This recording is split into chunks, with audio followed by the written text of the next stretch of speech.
The last problem I want to go over from the review is a problem with equations that have binomials as a numerator or denominator. In this case, they're in the numerator. So I have to look at a common denominator because I need to get rid of those fractions. When you get rid of the fractions, you want to look at 4, 8, and 2. These are all my denominators.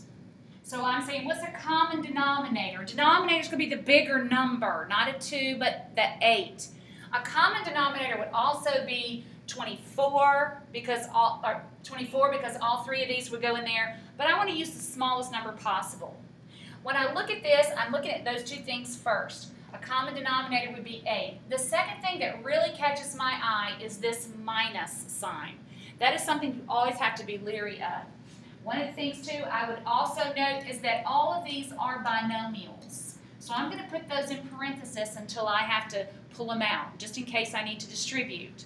But remembering that those are parentheses around the binomials, and I have a common denominator that I will use as a multiple. So I'm going to multiply a pi in the sky on both sides to every term.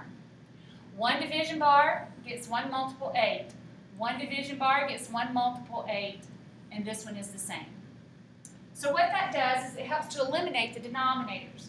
I'm going to say 4 will go into 8 2 times, and I have 2 times the binomial 3x minus 1. Minus 8 will go into 8 one time, and that's 1 times 5x plus 7 equals 2 will go into 8 4 times, and that's 4 times the binomial 2x plus 3. It's right here where most students kind of lose it. If you don't put this in parentheses, a lot of times you don't remember the 1 and you just say minus 5x, but you have to also distribute that negative to the 7. If there's going to be a careless error, it's going to be right there. So I'm going to go through and do my distribution.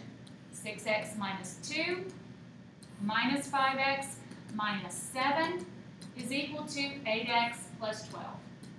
And then it's just a simple solving an equation, combining like terms. X minus 9 is equal to 8x plus 12. Subtracting x from both sides. Negative 9 is equal to 7x plus 12. Subtracting 12, and that gives us negative 21 is equal to 7x. Divide by the coefficient 7, x is negative 3. And you can go through and you can plug that in.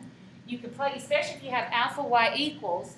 If you do the alpha, the green button, and then the y equals, you should get numerator over denominator, and that makes it really easy to set up these large fractions and stow away x to be negative 3 and check it.